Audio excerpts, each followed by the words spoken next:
Hello, everybody, and welcome to the Creative Amplifiers show. This week, we're going to be sharing some of our tips around gear and software and experiences that have made the biggest impact in our content creator journey. But before we get into all this, hello, Mark. Hello, Lisa. How are you both doing?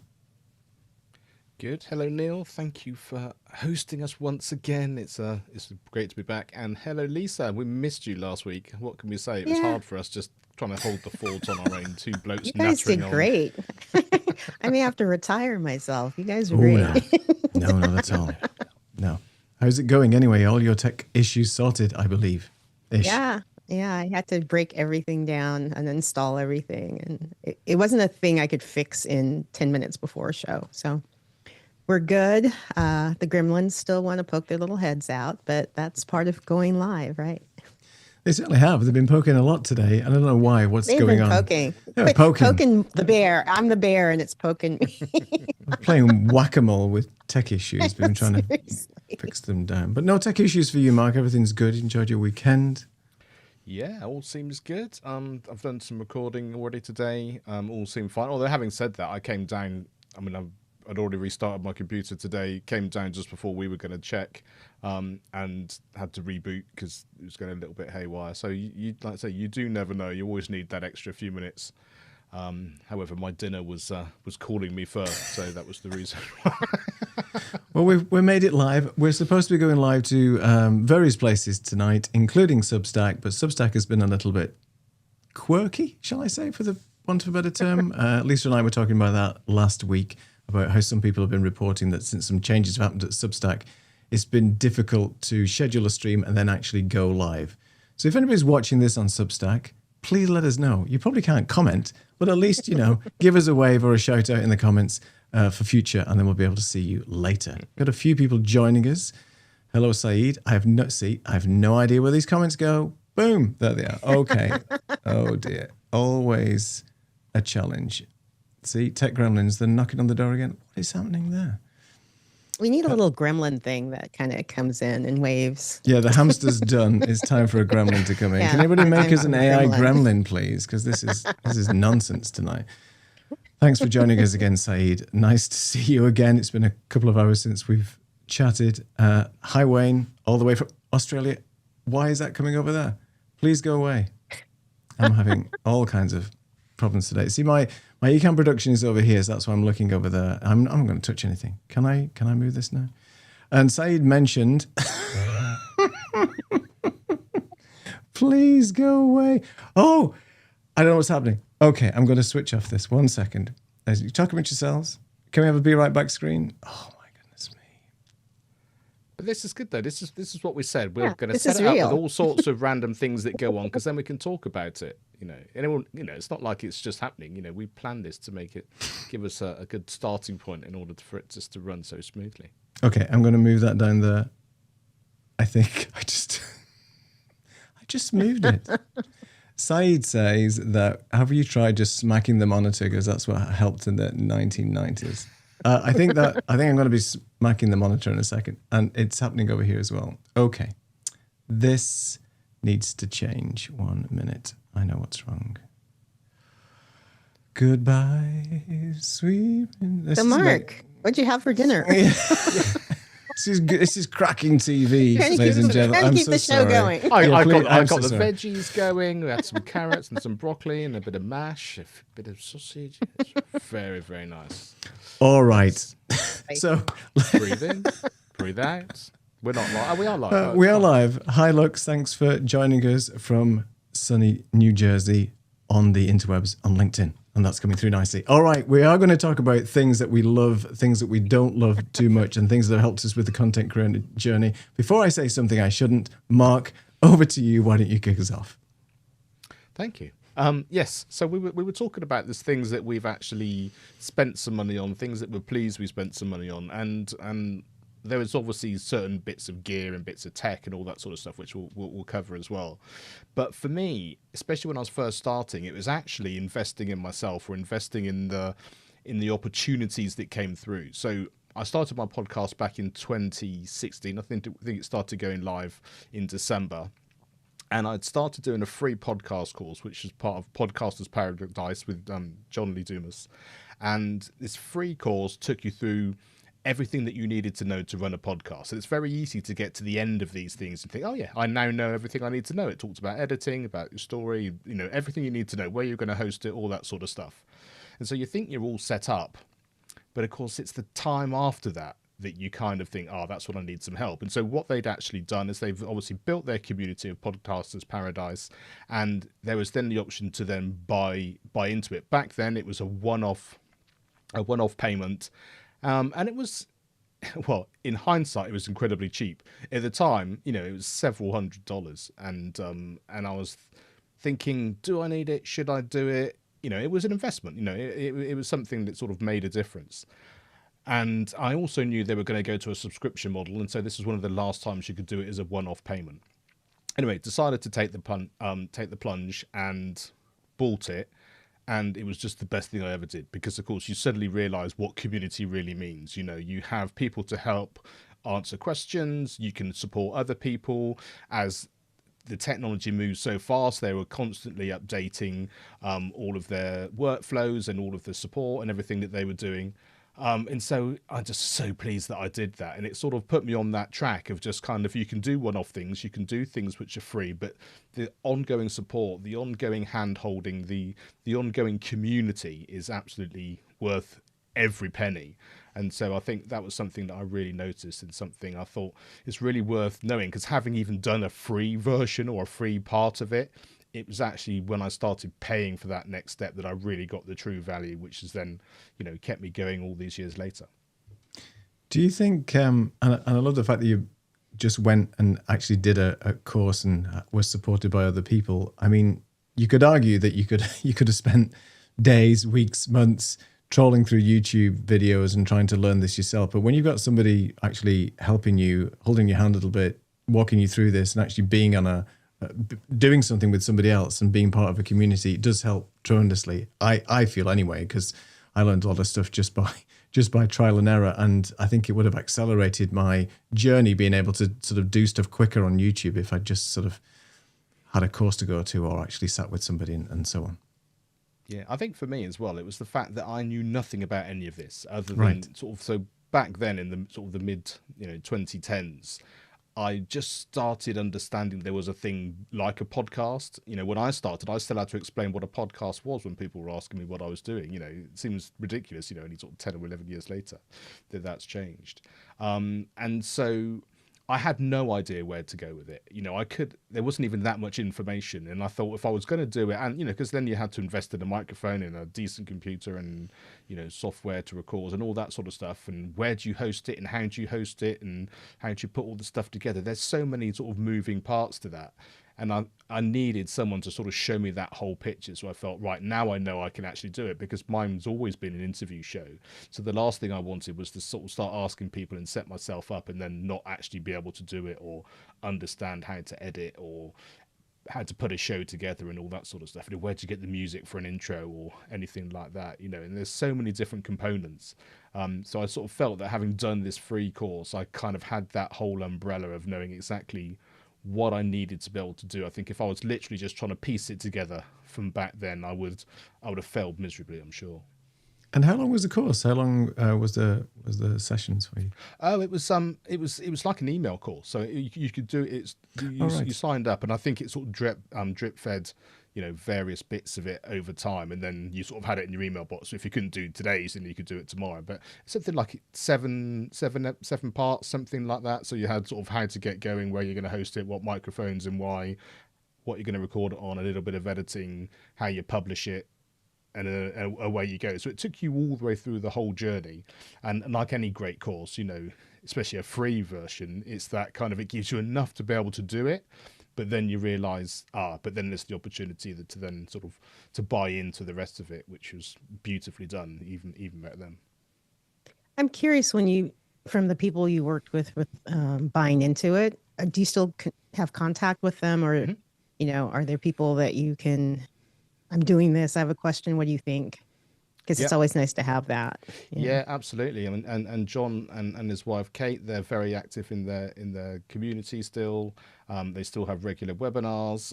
There's still groups where you can interact, ask questions, and it's still going. It's still going now, and people now who come into the group have got sort of a regular subscription model that goes on. So, from a one-off payment 10 years ago, I mean, it's amazing the difference that makes. But that's the thing, it's that kind of should you, shouldn't you? And then hindsight's a wonderful thing to say, yeah, absolutely you should, and I'm glad I did. Fantastic. For the people in the chat, let us know some of the things that you have worked on and have been beneficial to your journey as well. We'd love to know whether it's a piece of gear, whether it's a course, whether it's going to some form of gathering, whatever it might be. Let us know what's helped you in your journey. Lisa, you had some really interesting points that we were talking about just before the show. Do you want to share maybe one or two of those? Yeah. I think there's a lot of people that I've worked with. The on-camera confidence thing is an issue. So a couple things I would suggest that you can do by yourself is just put the reps in, figure out a very simple setup that you can just, start recording and do recordings with other people, Zoom calls, and just practice. And if you do 10, 20, 30, 40 times of that, you're going to notice things about yourself on camera. You're going to notice things about just the process of how you are going through a show. And I think that's really helpful. If you're feeling like you need a little bit more than that, I suggest getting with a coach, a person working one-on-one or in some type of group that's an on-camera, workshop that will allow you to watch other people and what they're doing, and learning by watching, and then actually learning by doing. I'm going to equate it with an acting class. You go into an acting class and you sit and watch everybody do their different scenes, and you learn.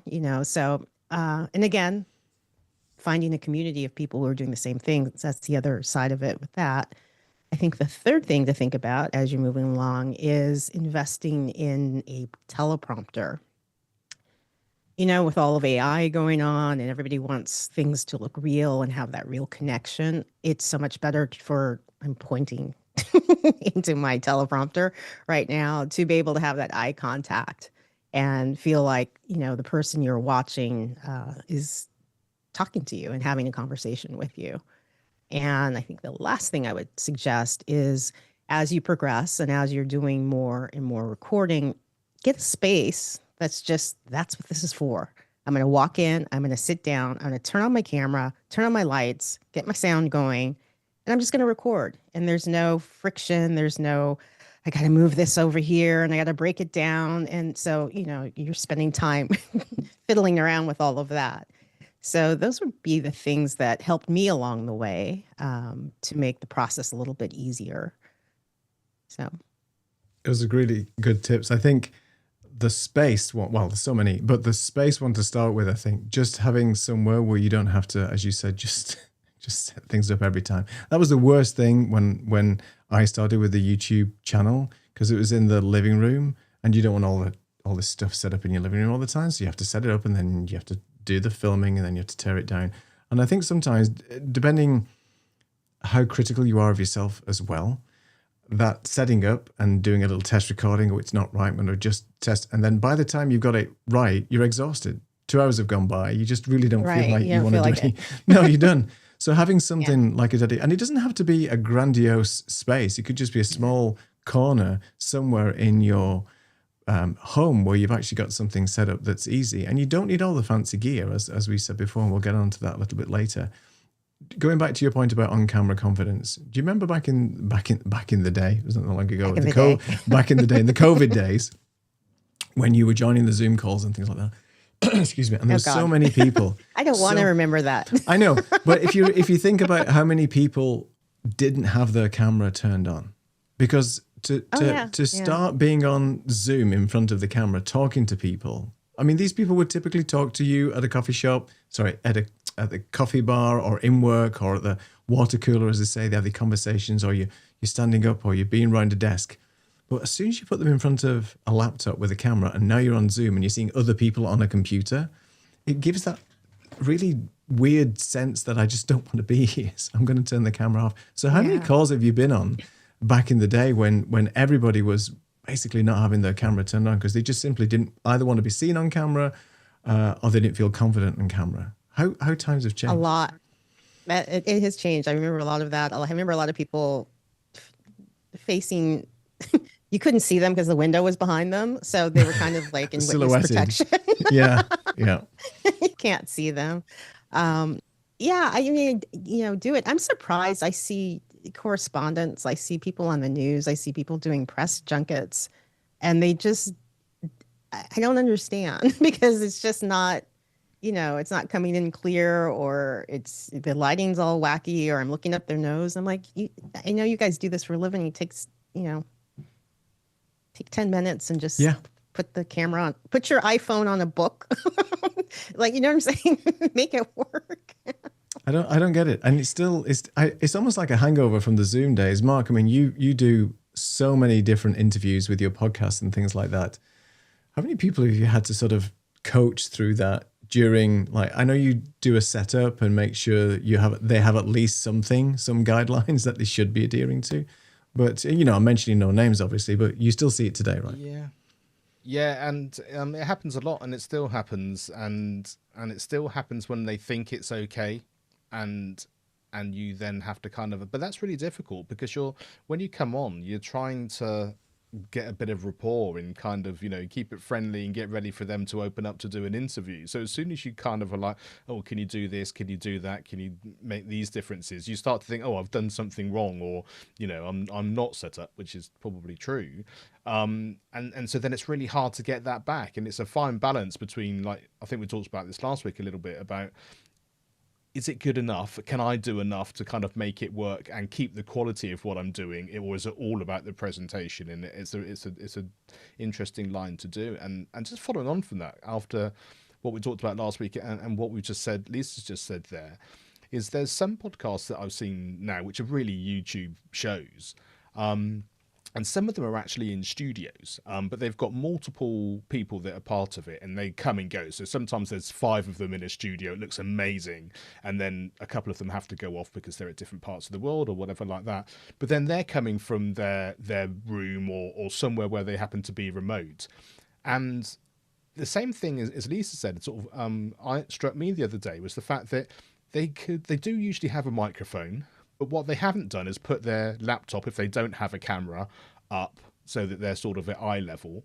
Or also, just have something like a tiny tool or just have something, bearing in mind their very successful podcast and very, high production value when they're in the studio. It would take next to nothing to kind of have a mobile setup, which enabled it to be the best possible quality, even if they're coming in remotely. But that still doesn't quite seem to be a thing yet. And it just, bearing in mind that what we talk about so much and what we're trying to do all the time as people who are doing it in the way that we are, you just think that some of these big production companies or some of these really big shows, they still don't quite seem that that's what you need to do. As soon as you're remote, it's okay for it to be a little bit kind of haphazard in some way or another, where just small tweaks would make all the difference.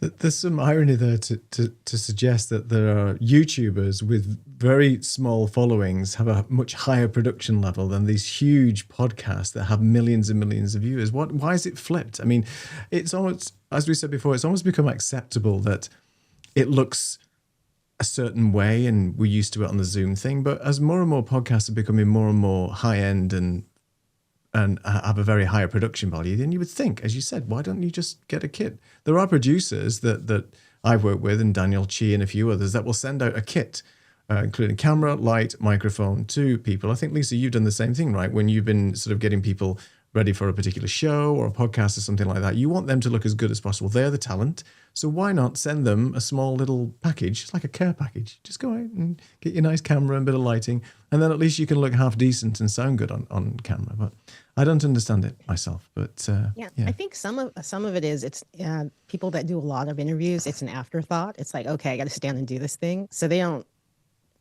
I think it's more about the visibility than the presentation. Yeah. And so because they are everywhere, so yeah.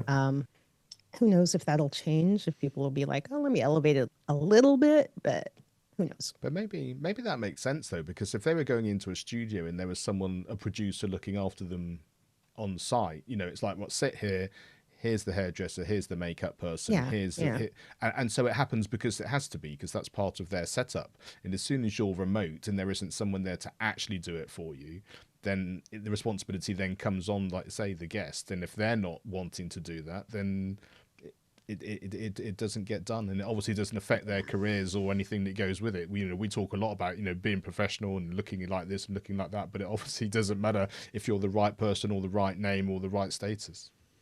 Yeah, and you don't always get a team sent to you when you're doing like a press junket. Some studios will send out folks to do your hair, makeup, or allow you to find somebody to pay for that. But if you're on your own, it's like, let me just do this. I think times have changed as well for to your point about the whole like news reporters. Like before, they used to have a cameraman with them, a camera person with them, a microphone, a sound guy, and then the talent, maybe a little bit of hair and makeup things with them. But now you often see they've got the iPhone, they've got a wireless mic, and they've got a tripod and a little ring light. And boom, they can be anywhere where they want to be very quickly. They don't need another crew with them, and they're going live. They're basically broadcasting effectively from their phone, pretty much on Zoom, back into the studio. And you see this on major news shows nowadays. And some of that's budget cut of right. We've eliminated. Being able to have a crew. Okay, that's true. So you better learn how to do it yourself. Yeah, it's do or be gone type of scenario. Yeah, exactly. Right. We've got a few comments. Let me just try and dig them out. And I'm just, waving a rubber chicken to the screen that they will actually appear on the right place. But let's see. So Roy, hi Roy, thanks for joining us, says that Ecamm was the best investment he bought.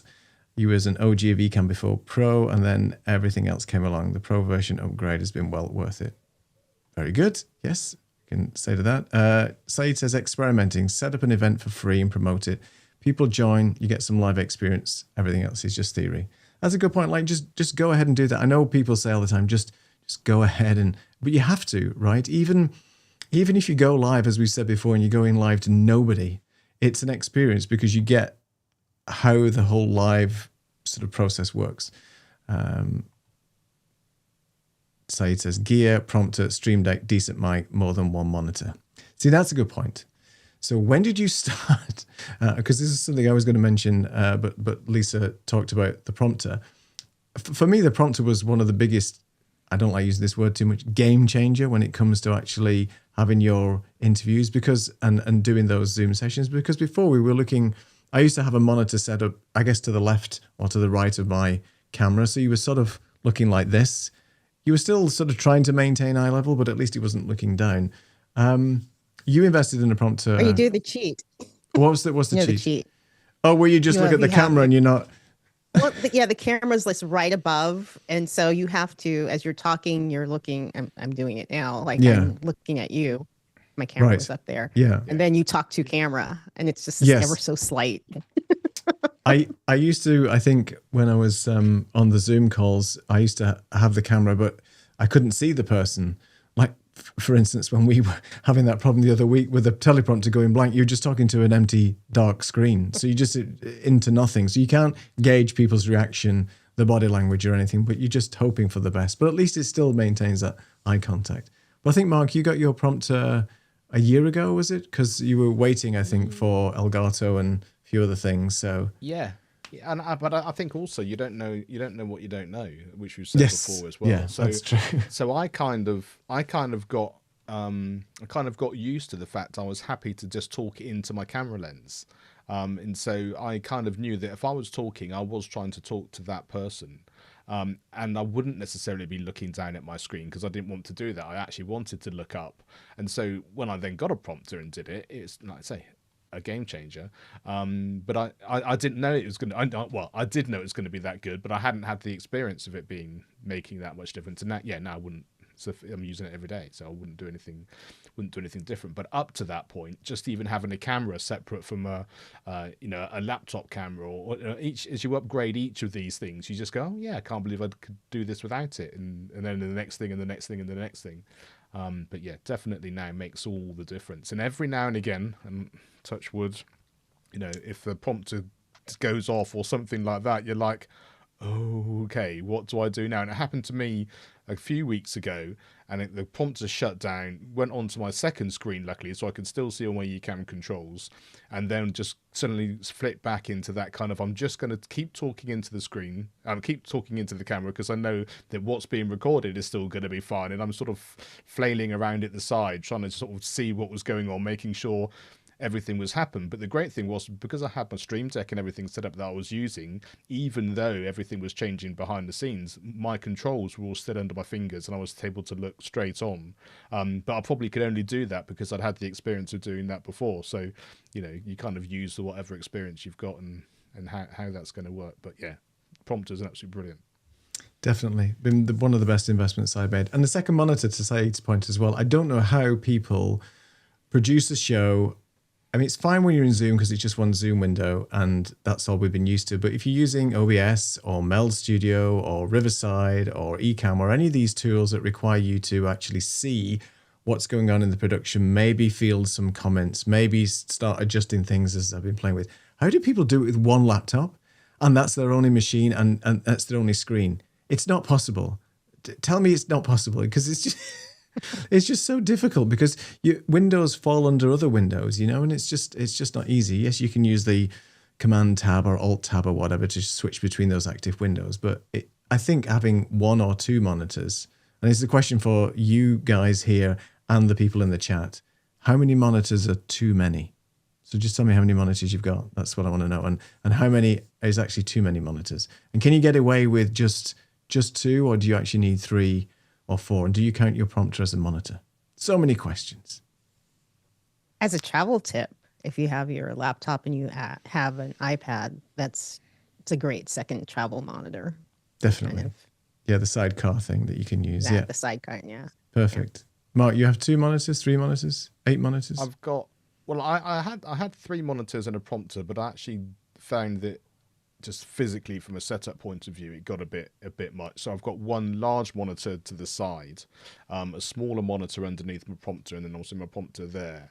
And I find that's pretty good because I can have 2 really decent sized things happening on the large screen. I can have all my Ecamm stuff in one place, and I can do that. I think if I was doing, I always think of Alec when you see his sort of stuff he does when he's doing mission control. Yeah. I can understand having a third main monitor. If I had, stuff where there was loads and loads of chat going on all the time, and so you've just got separate things that are doing very specific jobs. So I could see maybe, I think Kat had one as well, like a tall monitor next to, so they've all got a slightly different job and a slightly different setup. I could see how I would do that depending on the production that I was doing. But I think it was the sharing thing that started to make it so obvious to me I needed more than one. As soon as you're bringing in a PowerPoint or a screen share or anything like that, and you're doing it within something else, you want to make sure that there's enough things around you so that you can see everything, do everything, and it doesn't affect your actual sort of workflow within the tool that you're using. I think screen sharing, you're absolutely right, because it's so difficult to have like a monitor that gets then taken over by the presentation. Even if you have it in a window view, it still can be confusing. Me personally, I have one monitor either side of the prompter. One is for the Ecamm production, one is for the screen sharing, and one is to see you guys in Zoom. And there is a little older monitor that I've got here just with the comments on, so I can see at the bottom, and it's just like leaning back. But I repurposed old iPads before, not using Sidecar. There's other little apps that you can get, and it just becomes a secondary monitor. So if you have got an old iPad, we've talked about this before, you can repurpose it as a monitor. You can actually use an old iPad as well as a big Stream Deck control. Because now Alec, I think, speaking of Alec, he's got one of those Dell touchscreen monitors now. So it's not only a monitor, you can touch it. But that would get my OCD because I have to keep cleaning the screen all the time. I'm always cleaning the screens on the thing, so I just can't be doing that. So no, not having that. But that's interesting. My tip, and I'm not going to go into too much detail because I'm going to give a shout out and a plug to Saeed, but Stream Deck basically has been the thing for me because I saw people using Stream Deck. And when I originally started doing my YouTube videos, they were just like vlogs and things. So I would just be taking a camera and a microphone and walking around. And my main thing was having a good monitor to do video editing on and a mouse and a keyboard. That was it. But then when I started doing live streaming, I'm not a person that likes clicking around with the mouse, especially when I'm trying to switch things and do stuff. It's got to be more tactile. So I started with the keyboard, using the sort of the keyboard shortcuts and things like that. That didn't work for me when I was using Ecamm. And then I was seeing all these people using these things called Stream Decks. I'm like, why would I need one of those? And then, people said, don't get the smaller Stream Deck. You will need to upgrade at some point. I'm like, no, I'll never need any more than, 8 buttons or whatever it was. How wrong I was. So, over the years, because you find that, yes, you can cycle through pages on a Stream Deck. And I'd like your opinion on this. Are you the type of people that like to have whatever buttons you're using for that particular piece of content right front and center, and you don't want to have to think about, 1, going into folders, 2, scrolling onto another page on your Stream Deck, or heavens forbid, scrolling on one of the other Stream Decks where you have to go page by page by page. Personally, I like to have the keys with the Stream Deck right in front of me. So if there's a specific function, like changing scenes for this, then I'll have it right in front of me and not have to cycle through. And then the other thing, speaking of Stream Decks, is the pedal. I thought I'll never use a Stream Deck pedal. And I use it all the time, especially for recording, either switching into the screen share scenes or when, I talk with my hands and you can just easily press it with you. Anyway, all those things have been a big change for me. And again, just over time, you don't need to buy 12 Stream Decks at once because you may never find a use for them. And originally, I only ever had 2 or 3 Stream Deck buttons programmed, thinking I'll never add any more. And now as time goes on and we're doing this show and other shows, it's incredibly useful. So tell me about your Stream Deck setups, because I know you both have Stream Decks. Do you cycle through pages? Do you have everything front and center? How do you work your Stream Decks? It depends on what I'm doing. Like if I'm doing an interview with somebody, I'll have 3 buttons because I go back and edit in, some things that I just don't want to try to do live, so I can just have that connection. So I've learned to train myself that, cut to this. I know it's like I'm playing the piano. Yeah, right. Yeah. And so if I was interviewing you, Mark, and you said something, I would hit that button, my Stream Deck's right there, and I don't have to look down at it. And I know exactly by finger and sense memory that, I'm going to play the keys on that. There you go. Mark, what about you? Yeah, but it depends on what you're doing. Yeah. It depends on what you're doing. Yeah, use cases, right? Yeah, exactly. The pedal, every time someone talks about it, I'm like, yeah, I need to get one of those. It would be I would definitely use it, but I haven't got one yet. I use it, I guess in the same sort of way, but I've got pages set up, but for different things. So I've got a page set up for my podcast. I've got a page set up for a live stream related to sort of a podcast live stream, and I've got a page set up for presentations, and through those and different profiles that sort of covers most things. I find if I have too many things programmed, it gets too complicated, especially if you're going to be live. So in the podcast, for example, I've got probably five or 6 buttons that I'm using regularly. So going from me on my own, 2 people, main person and me on the side, a couple of other ones that I use, an end screen, and then I've got one where I can press to take a photo and a start and stop record, those sorts of things. And all of that I can do without ever looking down. Then the live stream is a little bit more intricate because it might be that they're screen sharing or they're doing different things within it, or I want to have more things happening. But then I'm using my folders and my overlays in Ecamm is sort of my run of show. So then I start to mix and match. I've got the things that I know I can go backwards and forwards with. So I can always go to a comment. I can always come back to me. I can always come back to the guest. But then I can work down and press a button, which is going to take me into this particular part of the show. And I'm quite happy to sort of look and do that, because it kind of gives you a little bit of a reason to kind of take your eyes off camera, which is quite nice sometimes. And I know that I'm sort of working through my run of show as it goes through. So then I start to use a combination of both. But I've always got a fail safe of kind of this top left-hand corner is going to bring me straight back in, or the one underneath is always going to be the comment. So I can flick between those two things. And for my podcast, you know, that I know it's me, it's both of us, it's them as a main guest, it's me coming back, it's then me with some text, and then it's an end screen. Then I don't need to worry about it, and I can do that. And the majority of my interviews now, I can do almost without editing from the interview point of view, because I'm switching all of those scenes all the time. Sometimes you want to do a bit of post-editing, and then I kind of putting the show together with, you know, intros and ads and that sort of stuff I do. But the actual sort of interview itself, and actually I find that it actually helps in some ways, because the changing of those things happening organically actually helps my guest as well. And going back to what you said about the monitor, one of the recordings I did today, they were on a laptop on their own. And they were screen sharing, because the whole point of doing that particular video is that they've got something which they wanted to show their website and how this whole thing worked. And because in Ecamm I was able to bring in the two of us as sort of like we are here, sort of to one side, and the main part of the screen, actually his screen share as a separate camera overlay, it actually really helped him, because he was able to see more than he would have done normally, because he would have had his Zoom and then his screen share and all the other stuff going on as well. So to be able to bring it in, so he only needed to actually see what was going on screen from that point of view, actually made only having one monitor, I think, a bit more helpful than it would have been normally. But yeah, in terms of the Stream Deck, yeah, I use it differently for different things, and sometimes less is more, sometimes a combination of the two is really helpful. But I think the pedal's definitely something I would definitely do, because that would be another sort of fail safe of either moving just forward between scenes, or, you know, get out of jail free card. I think that's probably one of the best buttons to have. Yeah, the other thing I like the Stream Deck for is just working and having apps and being able to switch between, you know, just as you're just doing normal work. So clicking to Notion, Descript, whatever I'm using, you can just do that. So it's helpful in that regard. Definitely. So many use cases for Stream Decks. And speaking of Stream Decks, Saeed, our friend, has got a Stream Deck course that's actually going live tomorrow. I think it's in the afternoon sometime.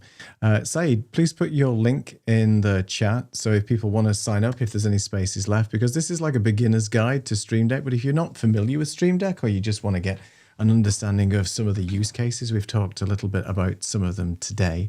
But Saeed goes sort of into how to set it up, some use cases, particularly from the world of facilitation and presentations and skills and things like that. And it's very, very useful. And I'll be attending tomorrow and having to see what goes on. But yeah, there's so many use cases for Stream Deck. It's unlimited by your imagination. But if you haven't got a Stream Deck yet and are thinking about doing it, then yeah, what you're waiting for? It's just that you have so many choices now. That's the problem. And now they've got one with the Stream Deck XL, which is like crazy. Anyway, XL Plus it's called, isn't it? Let me just go to the comments real quick. So many comments. We've stirred up the pot when it comes to Stream Deck. I can see there's lots of questions now. And monitors, of course. So Saeed says, if you ask me, it should be illegal to have only one monitor.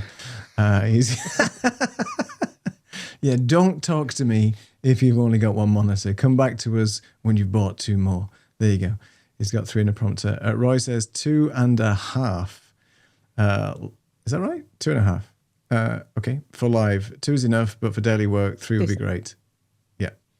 Is that what it means? I think. I like the vertical monitors. I've never used one, but I've seen when I went to see Martin in Edinburgh, he's got this vertical monitor that's got all the chat on it, and it just looks. It's easier to read, I think, because it's in that format, right, where you're used to reading something in an A4 style. And I think, yeah, but no, I can't. There's no more room here for that. I just turned the other way around, maybe. Roy says he's debated getting one of those 42-inch curved screens, but I'm not sure how well a Mac would slice that up. You rarely use your prompter. Now, that's interesting, but you do a lot of interviews, Roy. How do you... Okay, interesting. Let us know in the comments why you don't use it as often and what's the friction with using that. Saeed says he's got an ultra-wide monitor, about 2 years now, and can only recommend one of these. Okay. Roy, 15 buttons killed me. Had 5 pages of swaps. But with the 32, I really had to go into another page in Stream Deck. Yeah, that's the thing, just swapping. And I think, as you said, Mark, if you've got different profiles, then yeah, clearly you can switch into those profiles as and when you're actually moving between them on Ecamm and so on. But there you go. Roy with a Stream Deck. Stream Deck XL, Stream Deck Plus, Stream Deck Pedal. Use the virtual Stream Decks as well sometimes. So you can just press buttons on the screen. Yeah, do you guys use those, Mark, Lisa?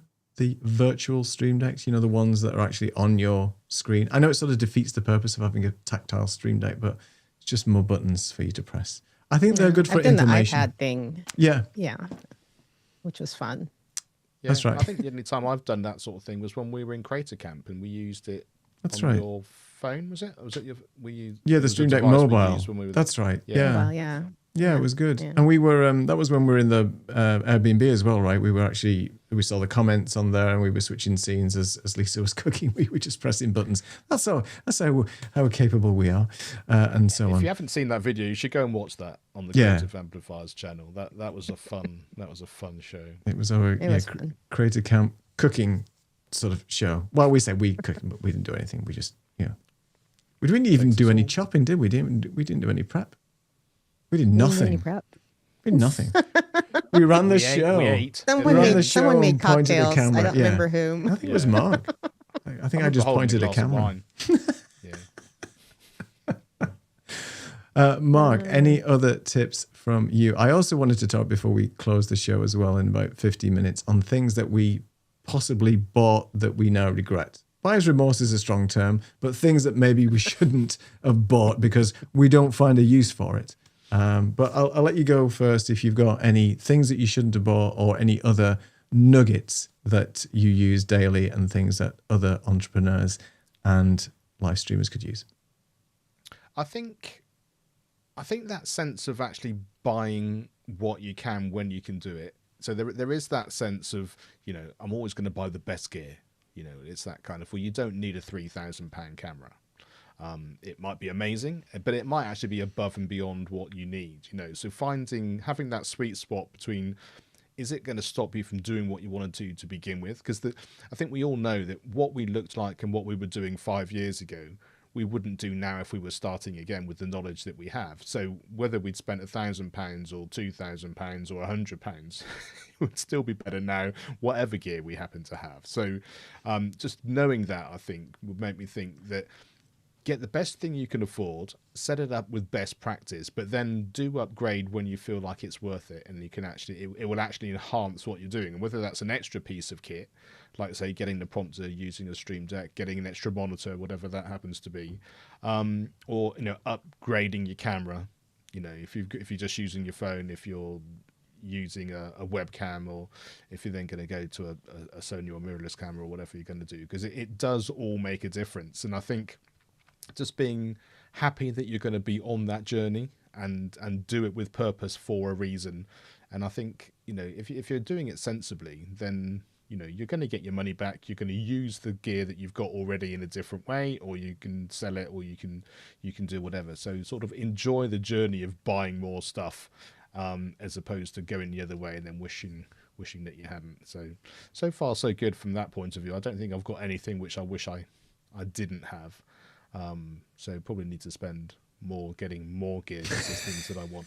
But buy tons of gear and then you'll find out very quickly the ones that you don't really want. No, I think it's good advice actually. Just incrementally upgrade your studio and things like that. You don't have to get everything all at once. Lisa, you were laughing when I said about buyer's remorse. So is there something you have in your mind that maybe you didn't want? And I can't remember the name of it, but it was a Camlink type device that was supposed to allow you not to have a cam link, and I never could get it to work. And I watched Kat talk about it. I watched 10,000 videos, and I'm blanking on the name of it. But the Streamer X, the Streamer X. That thing, yeah. I tried. It's funny. I hear the same story from a lot of people. A couple of my customers bought one, not on the advice from me, may I just say. Because they wanted a Rodecaster. I said, well, I think, and Saeed just brought up a good point, that the Rodecaster, I'll just pop it in the chat here, the Rodecaster can be overkill for many people because they only might just want one microphone. And it absolutely is overkill. You can get a Elgato, The Focusrite, that that little little Focusrite, yeah, the Zoom yeah, that yeah, Mark uses, the Elgato, what's it called? Wave XLR, which is just one interface. There's another one now, Wave XLR Plus. There's many other things that you can get, but I think again, it's your use case. People tend to buy these roadcasters and things because they think everybody else has got it, I need it. But there's a lot of good technology out there now that does a similar thing. But if you're recording multiple people in the same room, you want dedicated hardware processing and not relying on software to do the noise gate and the compression and the EQ and all that, then yeah, you do need a dedicated physical device. And if you need more than 2 microphones, then you're going to have to buy a Rodecaster Pro or something like that with, multiple inputs that you need, especially if you're a musician or other things. So, yeah, the Streamer X was a bit of a it sounded turkey. like a great idea because the cam links would crap out. Like I would always keep an extra one just in case, because if it decided it didn't want to work one day, then you have to switch it out. I was like, oh, this sounds great. But everyone had some issue with it. Some people got it to work. Most people didn't. And they had a bad I don't batch. know. Yeah, I think they had a bad batch. It I was think a that was bad the problem. batch. It was I think you're right. a continuous bad batch, I think.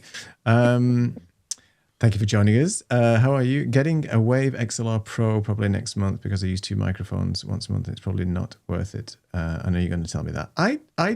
If you are using 2 microphones that you need for recording and things, then you need a device to be able to support that. And if you only use it once a month, no problem. It still serves a purpose. It's better than going out and then buying another one or another single interface. So just make sure that you know what you're using it for. And if you need 2 microphones, then absolutely. And I've heard only good things about the Wave XLR because it's got a ton of onboard processing, this DSP, this digital signal processing on it, which means no pressure on your computer for doing all that signal stuff.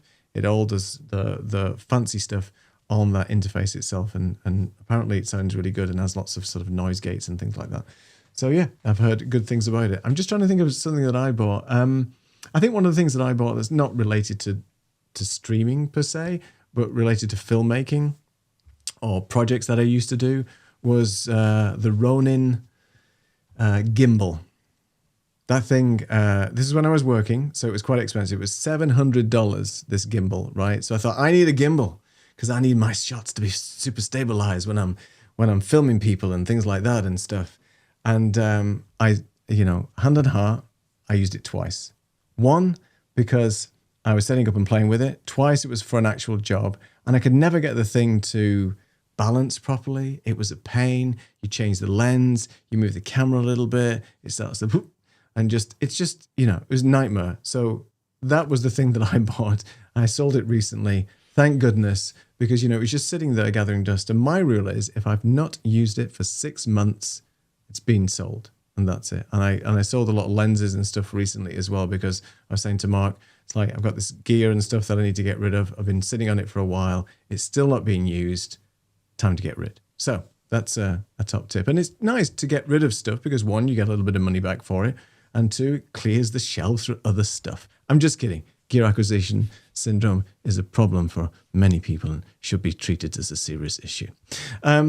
Any other top tips from either of you on things you like or don't like? I was just going to say, there's something about the idea of community and actually doing stuff with purpose to begin with. So going back to my free course that I did, the great thing about that was they talked about this microphone, that microphone, these are your options, super budget, mid-range, high range, do what works for you. They're all great depending on what you're doing.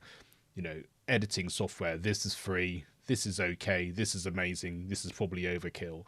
But you kind of felt like you knew what you were getting into and you were making the right decisions at the time, as opposed to walking into a shop and going, oh yes, there's 4 million things I could buy here, and I don't really know anything about them and what's really good. So I think that the research idea, the asking people, being in a community, so that the money that you do buy and the machines and the tools that you do buy, the hardware that you buy, actually is going to give you a good job. Yes, you might upgrade it. Yes, you might change it because your situation changes, but you're not buying something and going, oh, that was actually rubbish and didn't really work. And I think that's quite an important thing to remember, because if you can buy with knowledge and recommendation from people that you know and trust in whatever form that happens to be, then I think you're gonna be on a sort of a good foundation as you get started. Oh, I pressed the stream dead button and nothing happened. Go ahead, Lisa, sorry. Oh, no, I said good advice. Yeah, good. Very good advice. I mean, I was thinking this, press the damn button. I was thinking the same thing, what you mentioned about community before. We've all started this journey. We've all started our YouTube journey as strangers, right? We've all turned up one day and started producing videos. And then people have started to either follow, make comments, and now we've got a community of like-minded individuals who really support each other, give each other advice, join our shows, interact, and just be part of this interesting, warm community that's the greater economy that we have now, right? And I think it's really interesting that you can be a complete stranger and just pop into this community and start posting videos and then get a following and have these nice people making comments and helping you with your projects and things. And there's not many other environments, I think, that you can do that. Yes, you get a job and you go and work for a company and you end up having to, work with the people that you're employed to work with. But it's different than actually doing this, what we've done ourselves, and sort of got this community, I think. So I think community is very important. And having support from each other is great. And long may it continue until we're all AI avatars talking to each other. 2030. I know, 2030. That's it. 2030. Then you're all. Then you're all. Yeah, you're all cooked. 2030, yeah. You're cooked. Exactly. Yeah. Coincides. Yeah. Let's see what else we got here. Saeed says you can also buy used gear. Yes, you can. No, I'm not going to try the new Stream Deck XL. Don't make me do it. Can't afford it anyway. Let's see what else. And one regret from Roy. No. Every AI transcripting program or service, Mac Whisperer, is the bomb. I've tried to get my ChatGPT, get stumped. Roadstreamer X was junk. Regret. Nice. See. Well said, Roy. Well, wow. On that bombshell, we're coming up to the hour. Any more before we close the show for tonight? Silence. Go make content. Yeah, go make and get into the community. Go make content. Go make content. And join the community. Yeah. Absolutely. Well, we have a workshop coming up as well. We decided to change the dates for the workshop that we were going to do in June. We're going to move it to September the 14th. That's the tentative date for now. And you can go to creativeamplifiers.live and sign up and register for that. It's 6 spaces only for our cohort. And if you do want to... Mark has disappeared. Technical issues. See, there was that gremlin. I'm going to get you that gremlin. Whack-a-mole. Whack-a-mole. If you do want to join and work out how to do stuff like this, in the blink of an eye, you can switch a camera in the area of tech failure and still rock on and be live like Mark's doing. Then come and join us in September for the cohort. Go to creativeamplifiers.live and you can sign up. Mark, what happened there? Was it overheating or was it just battery died? It happened to me earlier, actually. Hang on, let me... what am I doing? What's going on? This is a great example if you can afford to have an extra webcam somewhere. Definitely. If something craps out, then you can just cut over to it. Yeah, so what happens when they both crap out? Then you do an audio show. Then you end the show. Then we press the end the show button. Do audio. Say good night. Oh dear. It's I think it's time to say good night. Thank you so much for joining us, everybody. Thank you for this. We'll see you same time, same place next week with something equally as fun. Until then, good night. See you soon. Bye.